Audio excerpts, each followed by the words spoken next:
Good evening, everyone. Welcome to the Hudson Library and Historical Society. Thank you so much for being here tonight. My name is Charlotte Plank. I'm an emerging technologies librarian here at the library, and I just want to thank you for your presence here tonight. This helps us continue our programming, so thank you for being here. When you walked in, thank you for checking in with me, and it's nice for us to know who you are, and we really appreciate you coming. We also have, this is the second of our fall 2016 Entrepreneurship Series, sponsored by the Burton D Foundation here in Hudson. So feel free to pick up one of these flyers, and we have lots of other materials, both for the library and other resources for you all tonight. So again, this is the second of our series this fall, and we'd be more than happy to welcome you back for the rest of the programs. Okay, so without further ado, a-roi is a group of experienced professionals aiming to support business owners through the sale or transfer of their business, using the best strategies that increase bottom line, mitigate internal and external risk, and successfully transition out from under their business, all while alleviating tax obligation. Terry Fairfax is the Director of Business Development, and he has served clients in the estate and business planning community for more than 20 years. He has also worked as an attorney in both Northeast Ohio and in Nashville, Tennessee, where he also served as managing vice president of the trust department for the Bank of Nashville and as a financial advisor for the Nashville office of the UBS Financial Services. Please join me in welcoming Terry.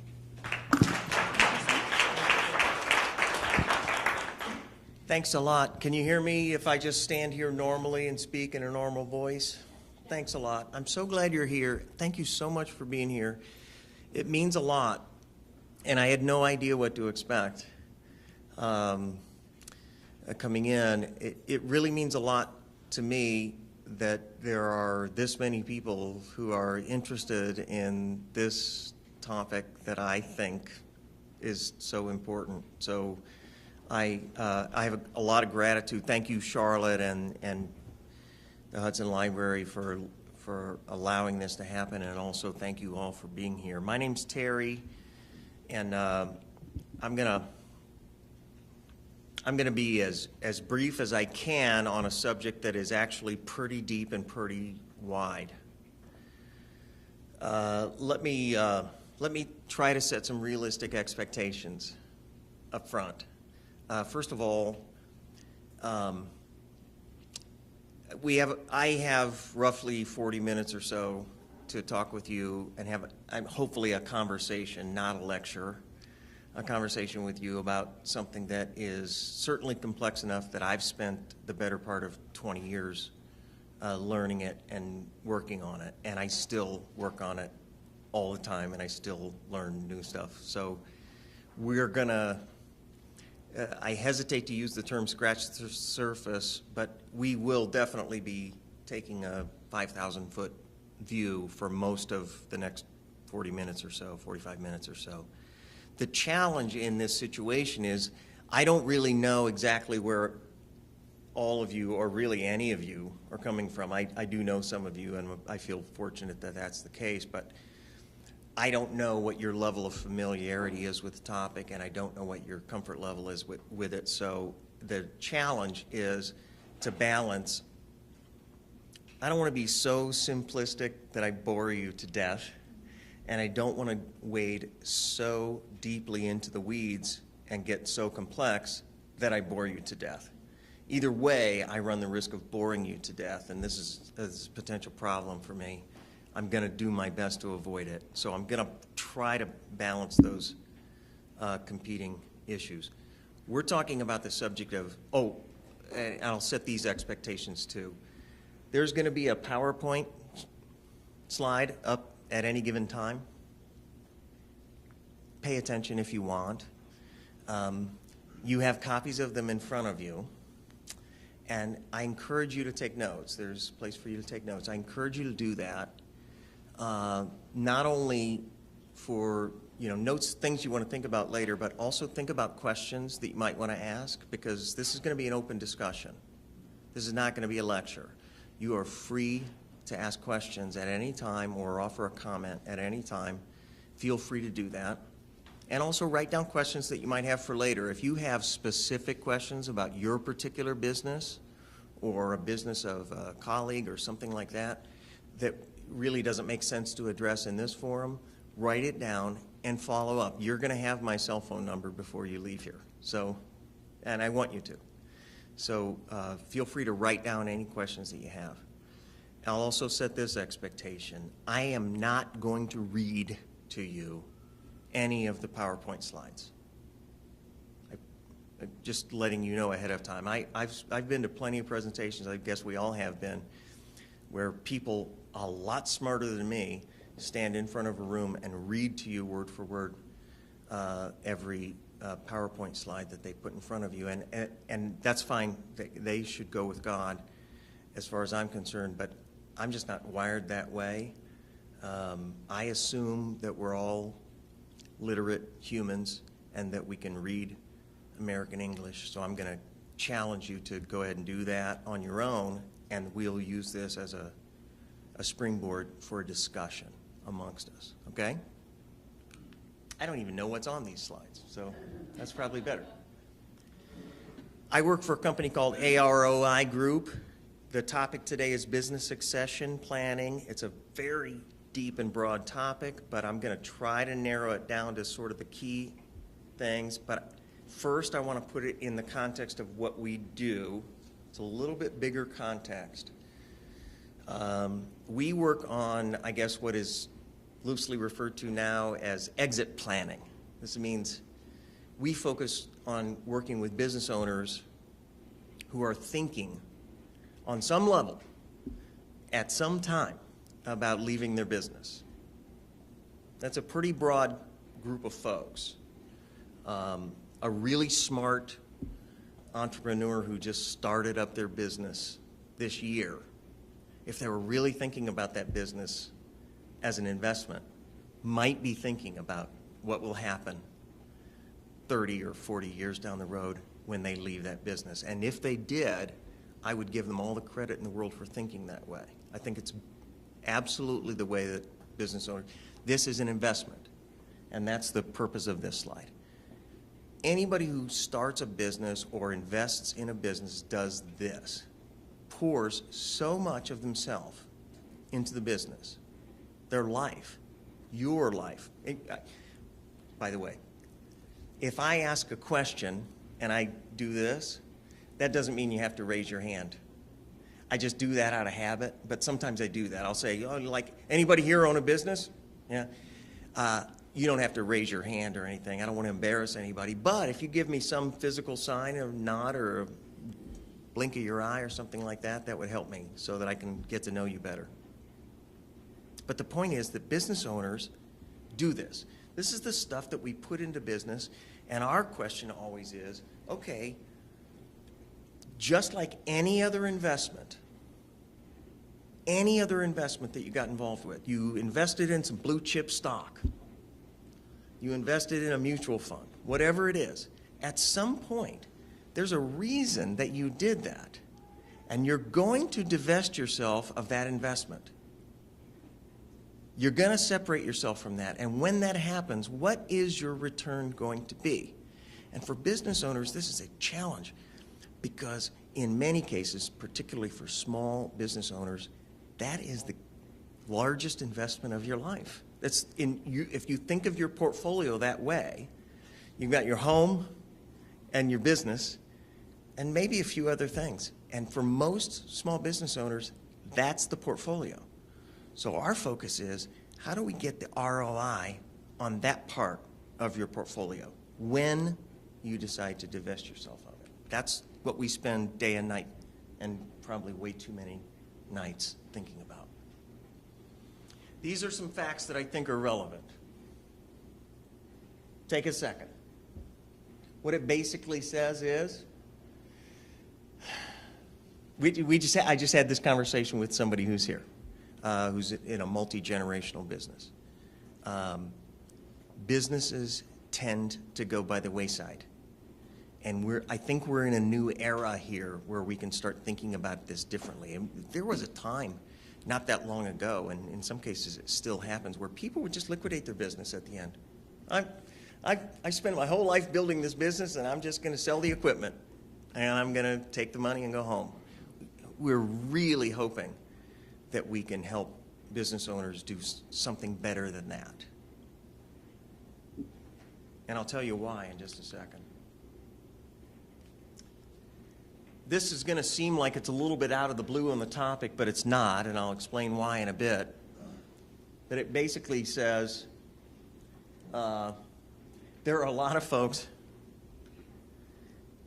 including business owners, who have no plan whatsoever in place for what happens when they die. None. I worked on a case late last year. There's a fellow who was in fourth stage cancer, and it was a deathbed planning situation. Relatively young guy, but he was stricken with cancer, and he wasn't going to get through. It was done. He was going to die, and his wife was a friend of a friend of a friend, and so I got called in to literally go into the hospital and help him out. And he had no will. He had 2 young children from a previous marriage.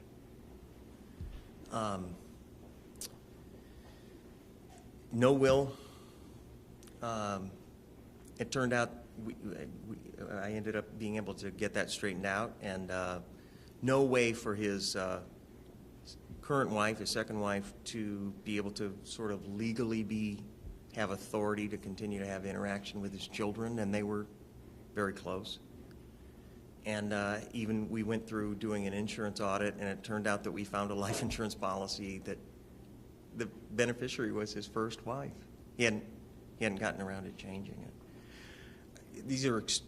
That seems like an extreme example, but it's one that I actually ran into late last year. And the point of this is simply to say that if a business owner hasn't given sufficient thought to their estate plan, then it's very unlikely that they've given sufficient thought to what I would consider their exit plan or their succession plan. And particularly if they have minor children, this is critical. Just letting you know, this is way beyond urgent.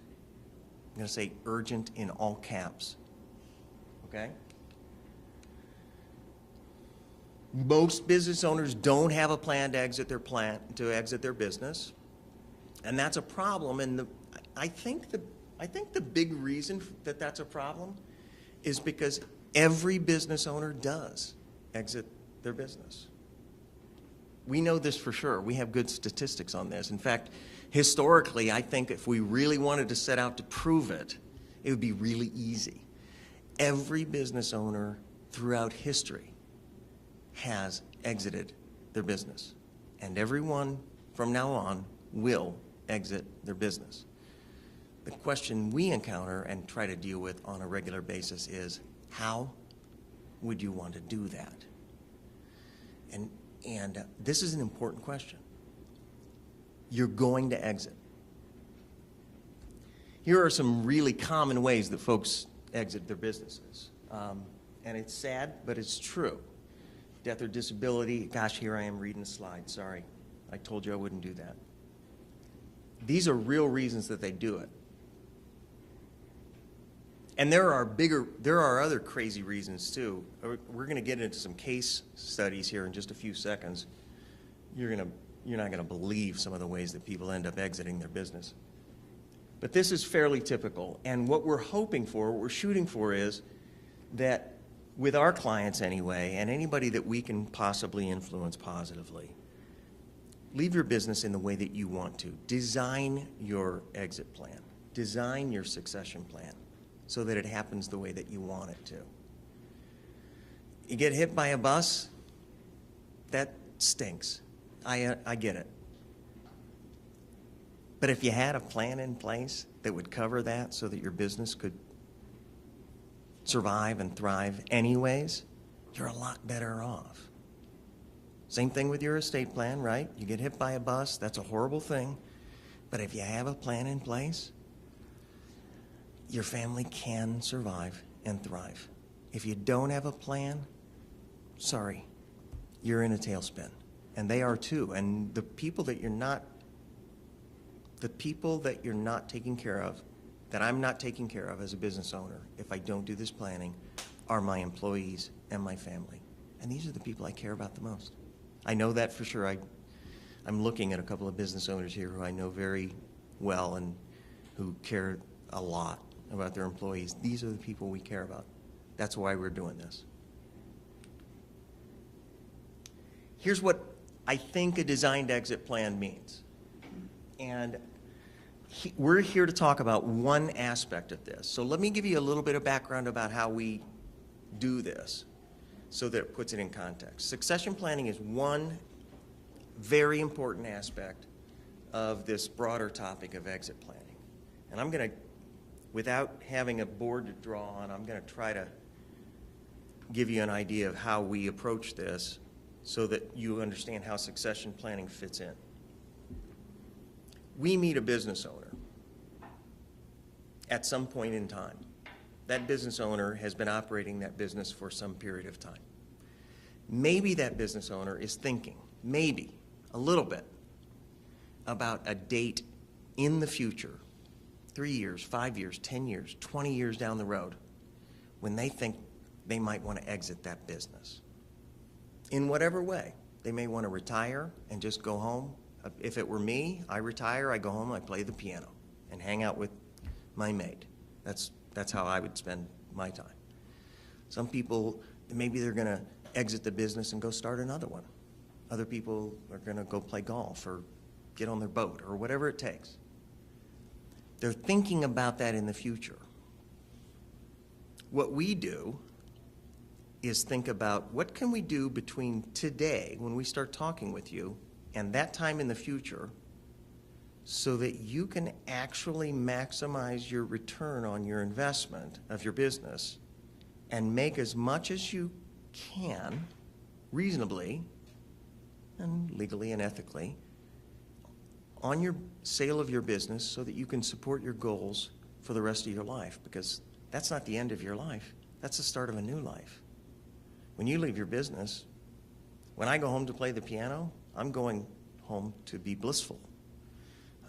When a client of ours goes home to start another business, that's good. They're going to be blissful doing that, but we need to make sure that when they exit their business, when they sell their business, they're set up to do that. And we need to understand what those goals are and help them get there. That's the overall structure of how we do this. I'm not going to waste your time on this. You probably know this. There's a bunch of people who are typically involved in trying to pull off this kind of planning, and I haven't met all of you, but I'm guessing that everybody in the room could tell me who these folks are, so I'm not going to waste your time on that. But I do think this is important, and in your packet, at the end, you have an article from Forbes that really goes into some detail about this, the timing of when you start doing this kind of planning.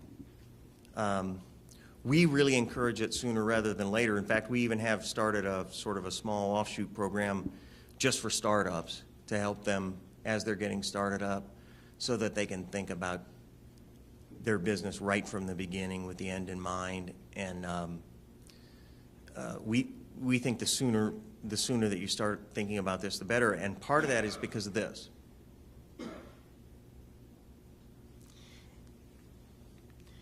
If we met you here and you were planning on exiting down here, however many years later, and you spent all that time driving value, building value in your business, and let's say your goal was, we want to find maximum transferable value of your business so that you get a big check when you sell it.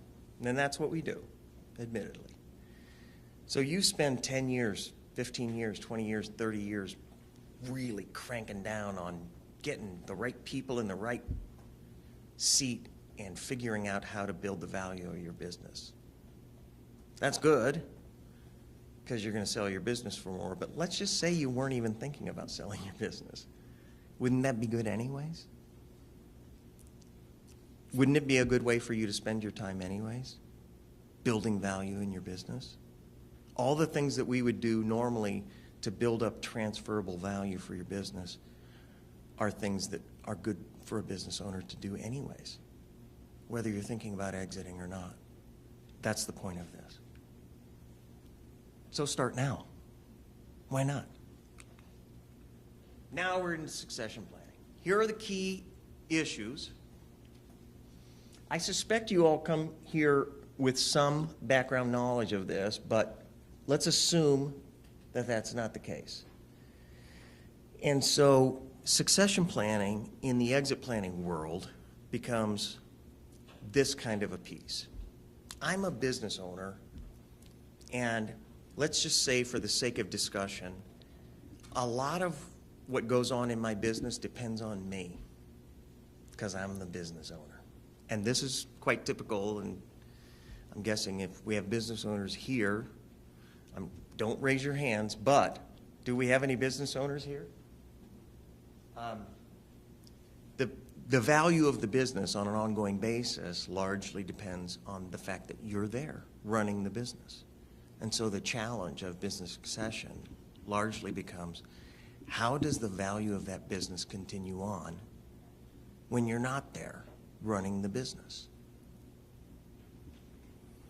And that seems like a fairly simple question, and I guess it is, but the answers are often extremely complex. Let's start with some of the most common examples. Let's just say, for the sake of discussion, we've got a business that's owned by more than one person. This is fairly common too, right? 2 or 3 people own the business.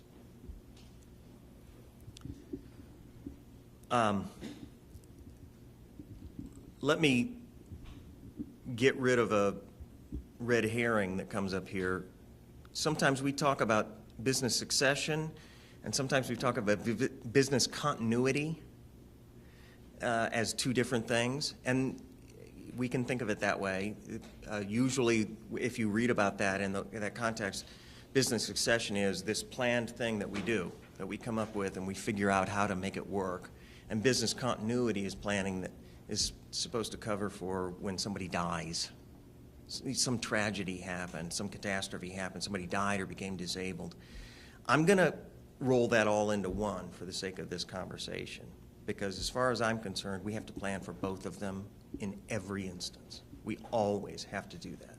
Look, I don't know when I'm going to die. I'm going to be on the road. I'm going to be on the road from here to Akron after here. Okay. I may die or become disabled. And that's just the beginning. We had a case, we just worked on a case earlier this year where there were 3 shareholders that had inherited the business from their previous generation. This is a 100-plus-year-old business. 3 shareholders. And one of the shareholders was convicted of a serious felony. Just tossing this out. And this was a company that had to file significant federal regulatory paperwork every year, had to be renewed every year, their federal regulations. And they had to say every year when they renewed their filings, who are the owners, and if anybody's more than a 10% owner, then what is their criminal background? They do criminal background checks. So these folks, when they approach, we were working with them on exit planning, and it turned out to be a crisis. This was a crisis. Because if they had to do that filing, and one of the 3 owners was this fellow who was doing 4 years in prison for this felony, they could have lost their federal licensing. It was a real problem. They had a shareholder agreement. We're going to be talking about these in just a second. They had a shareholder agreement that had been drafted, I think about 20 years earlier and had never been reviewed, and it was just not worth the paper it was written on. And we had to figure out, in a crisis situation, we were actually down in the prison negotiating with this fellow to buy him out. Sometimes that's what we end up doing. My point is, that was completely unpredictable. As far as this company was concerned, nobody would have guessed that this was going to happen. It was completely out of the blue. We talk about death, disability, divorce, whatever. Those seem, yeah, fairly predictable. This was completely out of the blue. And it was it could have potentially driven their business to its knees. And the way that the shareholder agreement was drafted between the three of them, among the three of them,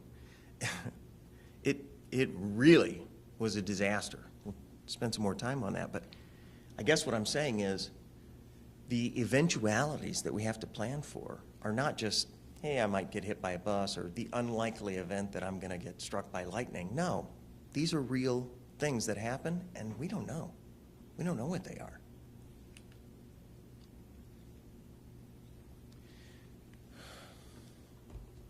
In our world, the exit planning world, the key here is making the business such that it can succeed me as the owner and it still has value. Now, if you don't want to get any value out of your business when you leave it, maybe this is the moot point for you. But it seems to me like most of us in the 21st century, when we leave our business, we'd love to get some value out of it, out of all the hard work that we put into it. And if we're going to do that, in most cases, the key element is the business needs to be able to succeed without me being there.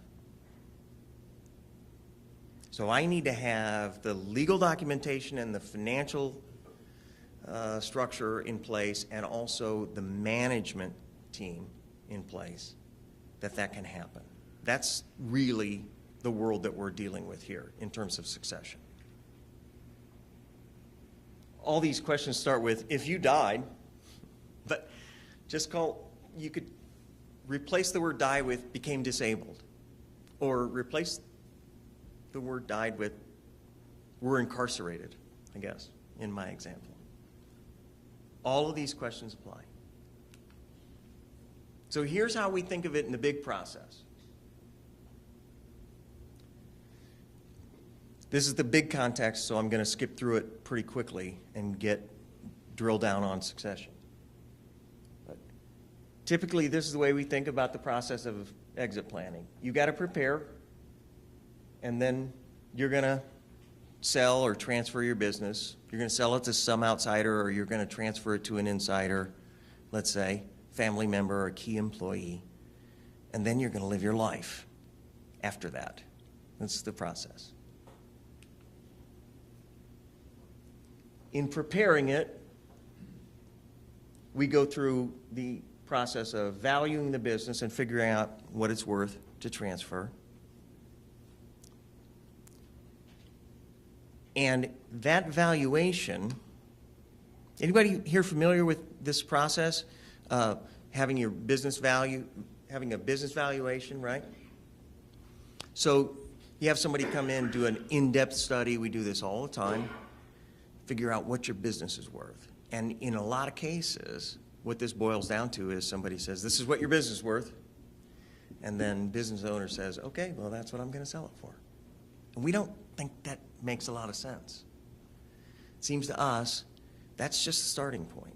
The valuation says not only here's what your business is worth today, but here's why it's worth that today. It's worth that because your business does this, this, this, this, this, this. And it could be worth more if it did this, this, this, this, and this. Does that make sense? Is everybody with me on that? I mean, the business valuation should say, in our case, it always says, here's what, if you sold this business in the market today, here's what it's worth. And here's why. You've got EBITDA, whatever. Here are your gross profits, here are your cash flow, whatever, however you want to measure that. And then the missing links, the holes that need to be plugged, right? If you did this, it'd be worth more. If you did this, it'd be worth more. And what are those things? If you did this things. So we have people in this room who know this extremely well. I know business owners and also advisors who know these kinds of things.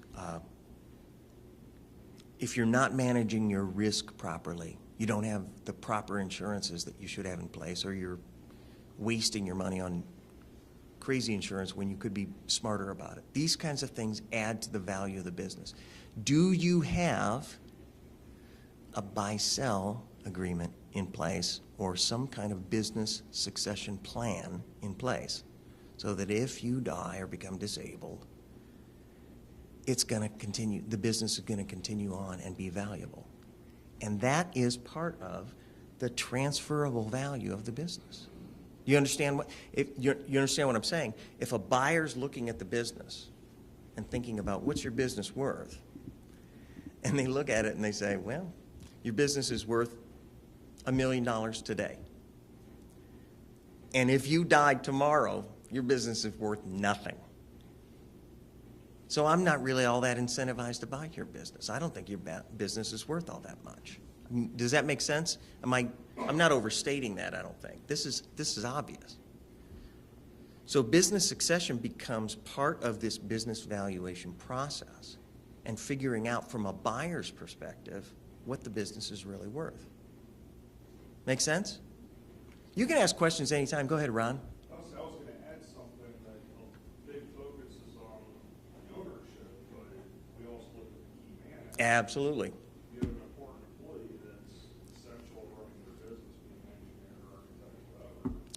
That person passes crap on our.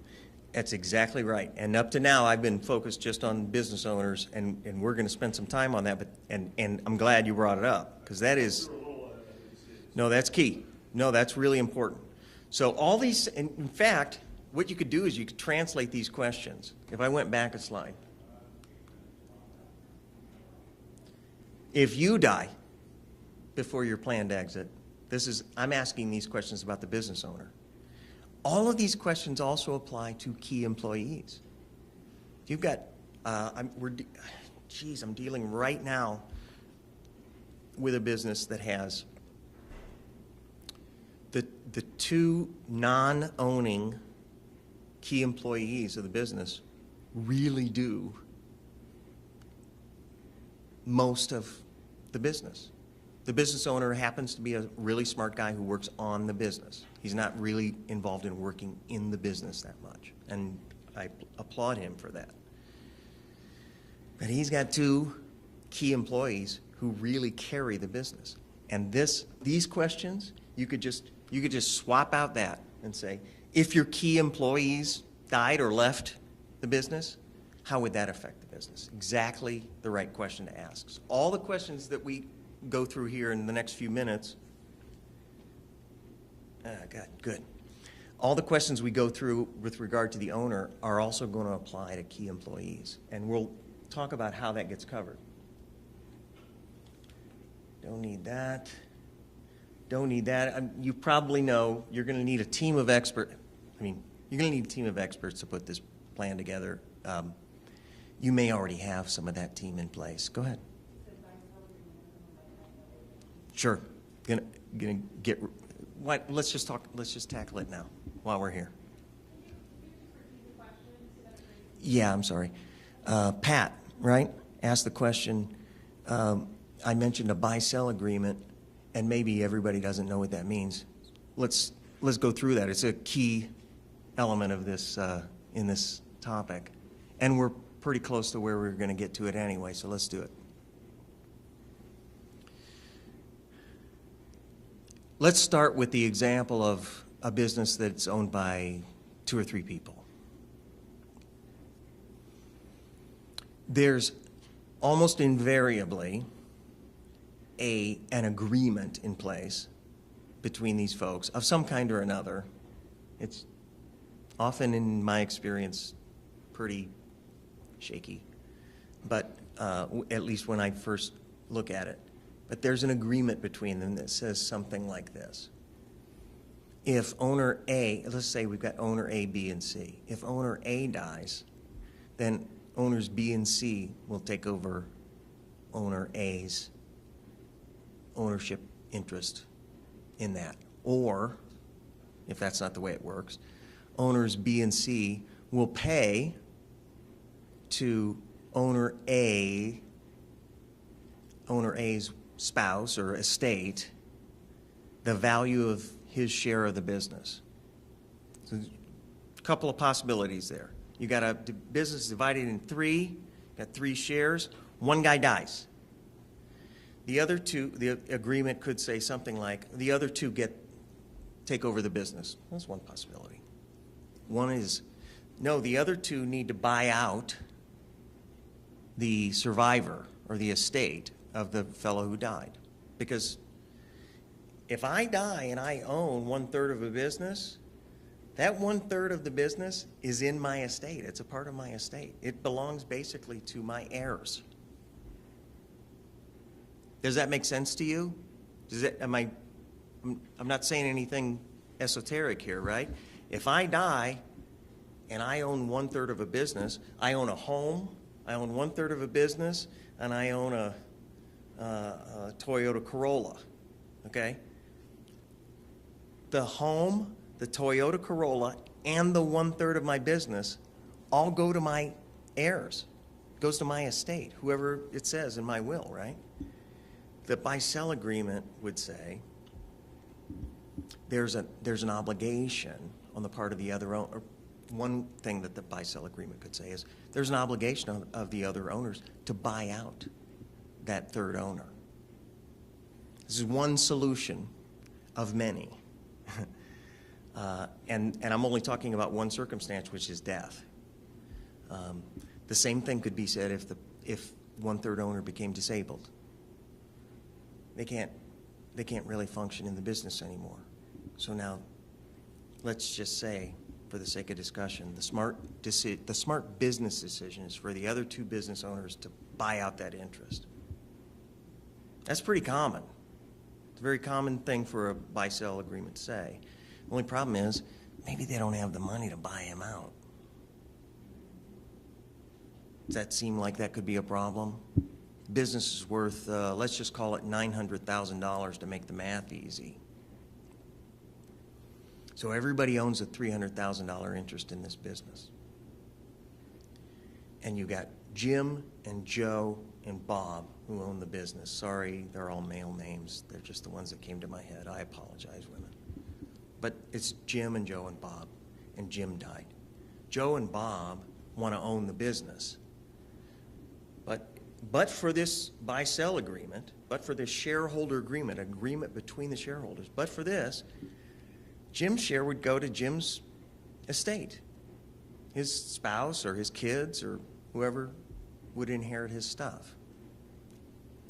Joe and Bob would prefer, and Jim, while he's alive, would prefer that what really happens is Joe and Bob take over the business. His $300,000 interest gets divided between the 2 of them, and now they're the 2 sole owners. Does that make sense to anybody?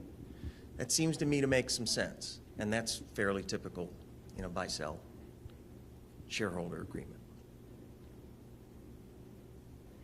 So that Jim's wife or kids don't need to take over 1/3 of the business that they're likely not the least bit interested in, and Joe and Bob really don't want them involved in. Really, if you think about it. So this is an agreement that is created between the shareholder, among the shareholders, to handle this situation. And we're going to come to a slide here pretty quickly about why these things go wrong. But one of the biggest ones is that what if Joe and Bob can't afford to buy out Jim's share? There's not enough money in the business, and Jim and Bob aren't fabulously independently wealthy. So Joe's $300,000 share is just, man, we can't afford it. How are we going to? We're going to deal with that in just a second. Thanks, Pat. I'm going to skip all this stuff because to get back to succession planning. This is all the process of what we do. This gets to Ron's question as much as anything, and that is, in succession planning particularly, the key issues that you got to deal with. Ownership is a big deal. There's no question about that. And we're going to spend a little more time on that before I fall over. And we're also going to spend some time on these questions, which mostly have to do with, do you have the right people in place in the business to make sure that it will continue on, that it can continue on and thrive? That's not always easy to do. In some businesses, I'm thinking of, we have a range of clients right now where on one end, there's nobody there to take over. I'll give you a really good example. Same business I was actually referring to earlier were the three owners. So now there are two remaining owners. One of them, they're both up in age a bit, and one of them is in his mid-70s, and he handles all of the financial aspects of the business. That's his thing. He's done it since he was a young man, since they inherited it from their dad. He's had 2 heart attacks. And nobody else in the business knows how to do what he does. Nobody yet knows how to do what he does. Okay? This is a serious problem. If he has another heart attack tomorrow, heaven forbid, and he doesn't come back from it, this business goes to its knees, at least temporarily, because nobody else in that business knows how it's done. This is what we're working with them on right now, this exact thing.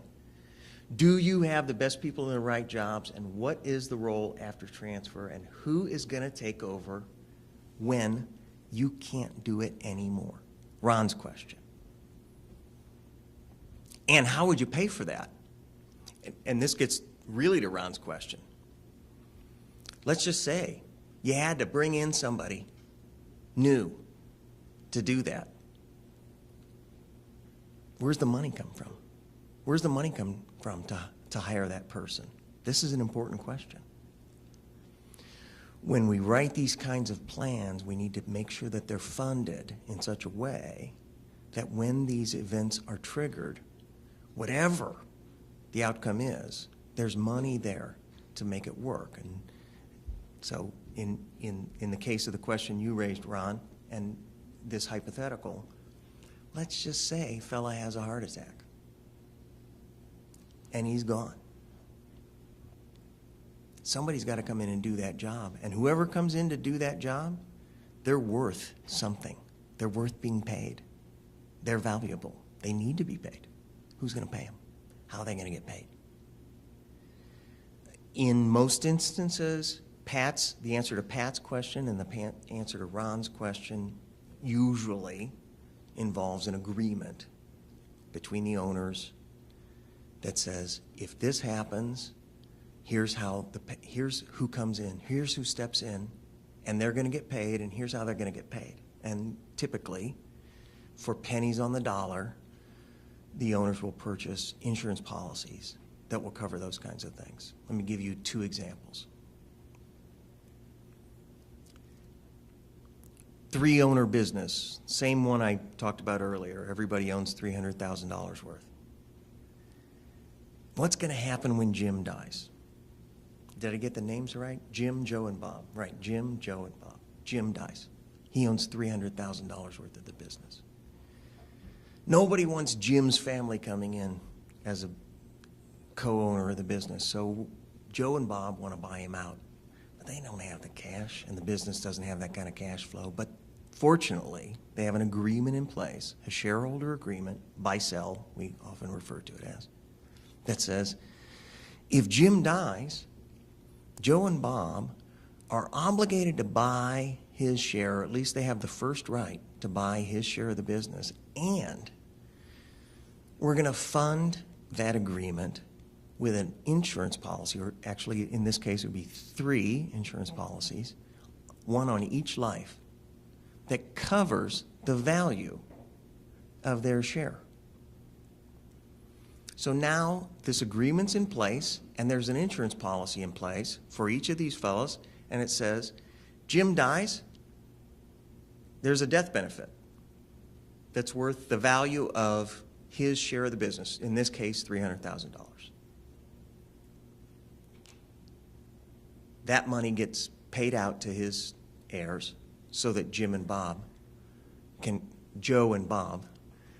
continue on with the business and own it. That's how it works. And the same thing happens for a key person. A key person has to leave for whatever reason. A key person dies. You can actually get, this is so cool, actually, that we live in the 21st century where you can do this. You can get an insurance policy on the life of a key person in your business that says if that key person, for whatever reason, disappears, they're gone, they've died or whatever, the business collects X number of dollars in order to cover the costs of him missing or her missing. That's really good. And you can do that pretty inexpensively these days. It's a really good deal. But you got to plan for it. You got to do it in advance. Here's the worst thing you want to find out. Jim died and you didn't do any of this. Then you're in a mess.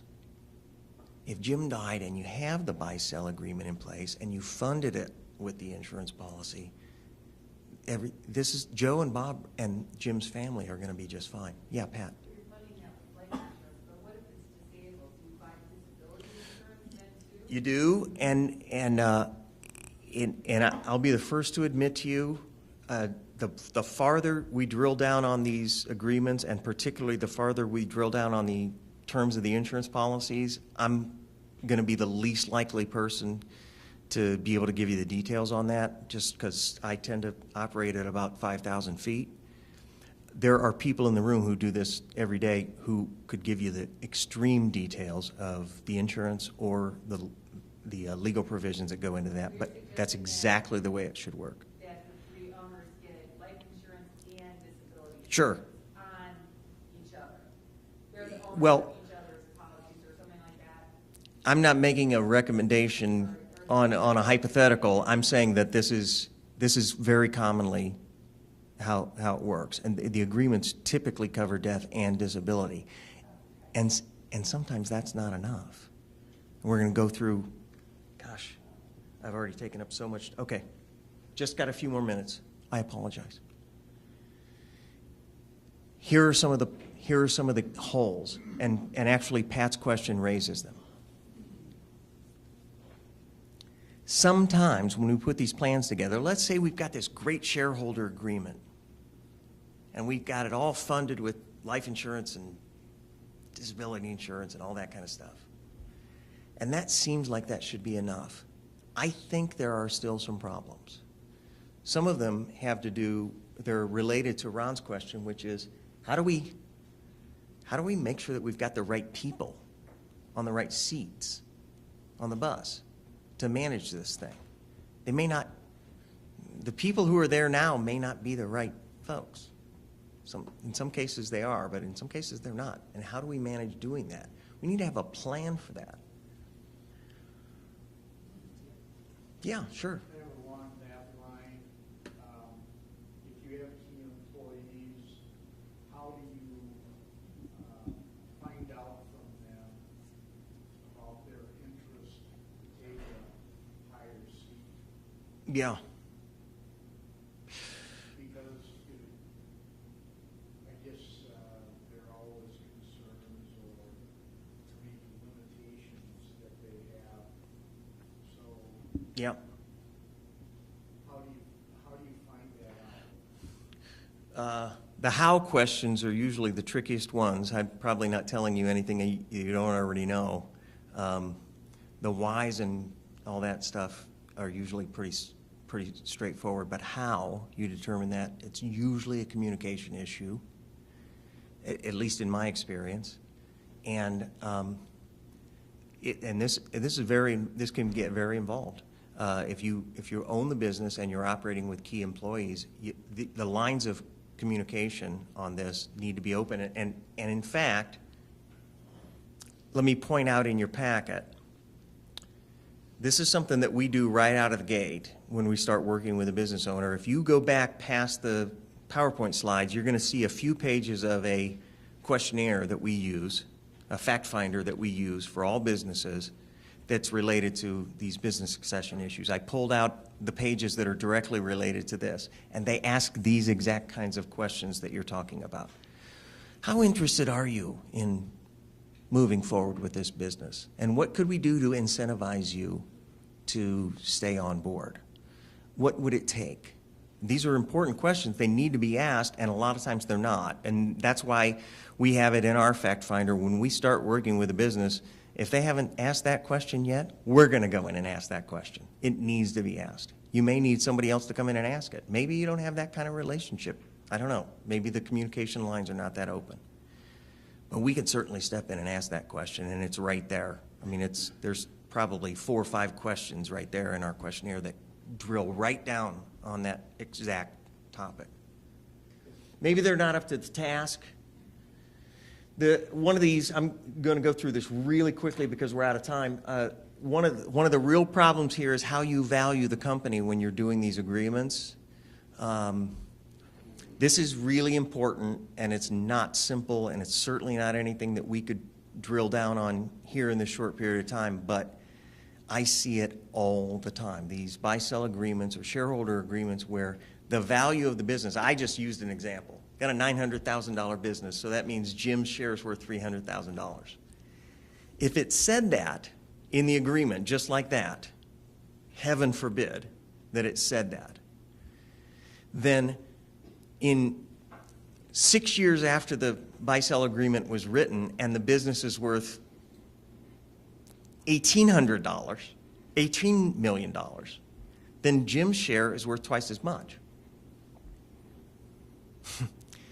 But according to the agreement, his family's only going to get $900,000 or $300,000. I'm playing with numbers here, but you understand what I'm saying. That valuation of that agreement, or that valuation of that business in that agreement, could completely screw that family badly. And this is really common, very cookie cutter. They'll say, book value. The value of the business in the agreement is the book value of the business. Please call us if you see this ever. Please call us. This has got to be fixed. You need to custom value every business in these agreements. Go ahead, Pat. Well, if you did, okay, so now next year it's worth $1.8 million, and you got the $300,000 insurance, but now you need $600,000 There you go. insurance, but now Jim is sick, and you can't get a policy on him. Yep. So, Oops. You messed up. You messed up. And seriously, don't think for a second that I haven't seen that happen. I have. It's bad. Those valuations need to be drafted as formulas that change over time. but if you had a formula that changed, and you only had 300,000 policies, and you can't get another 300,000, Great. what are you going to do? No, great point. And this comes back, in a way, it comes back to Ron's question, too. The formula is going to change, and the agreement needs to be reviewed, and the insurance that's funding the agreement needs to be reviewed on a regular basis because the value of the business is changing. If the initial policies that were drafted at the beginning were $300,000 a man, in my example, and the value of the business is growing dramatically, every year, probably a couple times a year, you're going to want to take a look at that, and you're going to want to sit down with your insurance advisors, and you're going to want to sit down with your attorney and say, hey, we need to update this. And that may seem like a lot of work, but consider the other side consider the result if you don't do that. Yes, but now, next year, Jim has cancer. They're not giving him another policy. What do you do? I don't. There are 2 ways to look at that, and Ron's going to know a lot more about that, and some of the insurance guys in the room are going to know a lot more about that than I am. But at least from my perspective, from a planning perspective, broad scope planning perspective, the idea is we review this as often as we can, and we do the best that we can on any given day. We may not be able to plan for every contingency, and unfortunately that's the case. But there may be things you can write into those policies that will allow you some flexibility on that. And you might want to talk with some of the insurance guys in the room on that. Because I'm going to tell you, we always plan the best we can for any given day. And, you know, it's funny, I spend a lot of time talking with people about, let's make sure we have a plan. Let's make sure we have a good plan. In most cases, I'm talking with people who have no plan. Pat, you're drilling down on a much more detailed, and no, it's okay. And so it's good. It's important. A much more subtle issue, which is, how do you keep the plan up to date? It's very important. And sometimes we plan for today, and that's the best we can do. We plan for today. We always plan for today. Last time, gosh, I got to get out of here because I'm taking too much time. Here are the typical omissions that we run into in these kinds of plans. Usually, it has to do with not covering financial continuity or not covering management continuity. These are the biggest issues that we run into. We haven't made a plan for what happens to manage the company and to fund the company or finance the company when these various events occur. So there are solutions. And I guess this will emphasize the last point that I have to make, which is that none of this is cookie cutter. Every single business is different in this case, and man, the solutions cover a huge range of possibilities. Sometimes you got to think pretty far outside the box. Go into a prison to negotiate a buyout with a shareholder. Well, I never in a million years thought that I would be spending a couple of days in a prison doing that. Guess what? Had to do it. I think you can effectively prepare, and you're going to think I'm crazy, but I do believe this is true, and I know that we do it. You can prepare a business continuity plan that is enforceable and can be voted on by the shareholders and the board of directors, that is extremely detailed. The reason this came up and the reason I feel so strongly about it is it came up in the context of disaster relief. People come up with disaster recovery plans, right? You familiar with these? Any business owners? Very detailed. Here's what happens with the IT. Here's, you know, I'm just looking at the various topics here. It's crazy the things these people come up with. Disaster. What is a disaster? What are the team members' responsibilities? This is probably a 30-page example of one of these. But you can do this for your business, and it's not a waste of time. In fact, it's probably a really good use of your time, because it's not just about disaster recovery. It's a disaster if somebody dies, isn't it? It's a disaster if a key employee becomes disabled. That's a disaster. We should think of it that way, and we can plan for it. That gets approved by shareholders and directors. It's legally enforceable, and it's actually really important in my mind. Comprehensive estate planning, in my mind, is extremely important. Everybody involved should have an estate plan that's integrated with the business succession plan, and very often what's going to happen is somebody who's leaving the business, if they're doing it in a planned way, is going to stay on for some period of time as an employee or a consultant or something along those lines. But if you want to keep the key employees on, very often you're going to want to put what we loosely refer to as a stay bonus agreement, which says you're going to get a bonus of X amount percentage or whatever if you stay on for this period of time. This is so often overlooked, but it's so important to keep management continuity in place. I'm going to skip all this stuff about our process because I've taken too much time, and I hope I've answered enough questions. But if you have any more, I'm here, and I need to make sure that you understand that we are scratching the surface of a very deep and broad topic here. We're available anytime. If you take my card, you have my cell phone number. I don't bill for phone calls, so you should feel free to dial it. I don't bill for phone calls. Even when I was a lawyer, I didn't, believe it or not, I didn't bill for phone calls. Well, I'd like to sort of, if anybody has any more questions, this is the time if you wanted to ask any questions. I also wanted to just mention we have our own little half sheet evaluation for our purposes, also to hear from you what other programming we could offer for you. So I'm going to pass that out as you go. So if anybody, wants the microphone, you can go ahead and ask a question.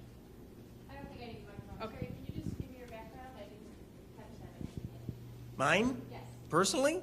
Yes. Uh, And professionally. Sure. Born and raised in Akron, Ohio.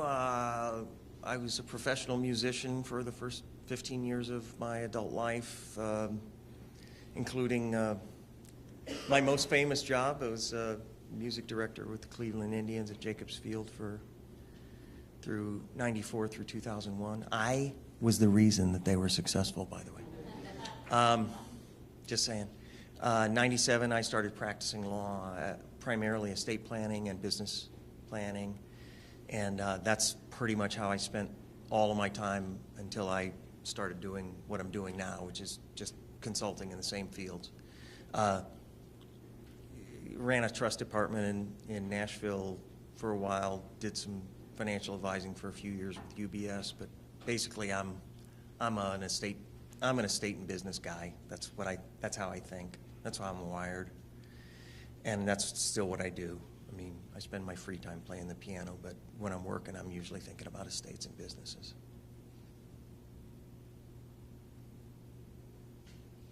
Any other questions? Sorry I went over time, and I apologize for that. I hope it's been valuable, but I hope more than anything, it's the beginning of a conversation so that you'll feel free to contact us anytime you have further questions about this, because there's a lot more about it. Thanks. Yeah, go ahead. I actually had one question. I am not in the business world necessarily, other than what brings the business programming that I do here, helping out with the series. But I actually had a question that might be obvious, but how important do you think this topic is when thinking about starting a business? When you think about the success of businesses, is there really, of course there's probably data to support that either way, but is that really something you would recommend for just anybody in terms of starting at the end to even before you start a business? Yeah, so that's a really good question. Thanks, Charlotte. And maybe the easiest way to answer that is with a hypothetical. I'm sorry, Chuck, I just realized I didn't give you time to talk, and I feel horrible about that because, yeah. Well, yeah, let's do it this way. I'll give you the 2-sentence answer, and then I'll let Chuck chime in because he has really great experience with this. In my perfect world, everybody would do this. Every business owner would do this kind of planning from day one. And I know it doesn't happen, but let me give you a hypothetical. Let's say 2 people start a business together on January 1st of 2017. And something goes really bad in February of 2017. One of them dies, one of them becomes disabled or something like that. They've only been running this business for a period of time. Let's make it more extreme. Let's say it happens 2 years later. They haven't done any of this planning. Now the business has been growing, it's been developing. They've got none of this planning. Their families are going to be, it's going to be a disaster for their families and for the business itself, simply because they didn't bother putting it in place. And Chuck, I'll introduce to you Chuck Furtick real quickly. We worked with Chuck last year on turning his business around and getting it sold, and I think he'd be the first to tell you, get started sooner rather than later. Go. Yeah, go ahead. Thank you. I appreciate it, Jerry. Being able to, my name's Chuck Furtick, and when I started my business in 1996, I had a plan, I had a business plan, but the business plan only involved growth, sales, targeting, customers, and my whole sales plan, making margin and all that. No way did it ever have an exit plan, and when I will tell you today that everybody does have to exit. Fast forward to last year, I was in a turmoil for about 3 years of declining sales, eroding margin, I didn't have anybody like a-roi Group, anybody that I could go to. My father passed very early, so I really was kind of sheltered about being open for help. Fast forward to last year, we needed to position the business, so now I'm being forced into exiting. And I went and met with a-roi, and we worked together, and we turned that in such a short time. I cannot believe the job they did, but we built value. We went through the process. I mean, it was hundreds and hundreds and hundreds of hours. It was a mission, and we propped that business up, and we sold that December 31st. And I needed to make I owed money. It was an asset sale. I had a lot of liabilities with it. I needed to make the sale by December 31st. We sold it with 17 hours to go, okay? And I'm telling you the story. But the reason I share this is because I didn't have a plan, and I learned about this. I learned about having the plan and what it could have been like if I would have, understood that at some time I'd have to get out. A similar company purchased our company.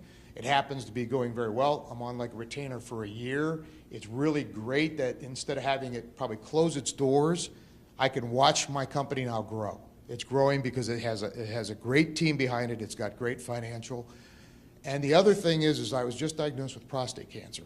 I was the only it was my wife and I in the company. If this would have fast forwarded to today and something would happen, I'm going to have to be off for 6 weeks. My company doesn't have anybody to go to, So, as I look at this, thank God I met these folks, and I'm actually going to be helping, go around and help other businesses share my story, so I can help you. So it doesn't matter whether you're small, it was a small company, or whether you're large. Start today. If you don't have a plan, please put something together, because I'll tell you what, you're gonna need it, and you're gonna be glad you did. So I appreciate you letting me share. Thank you.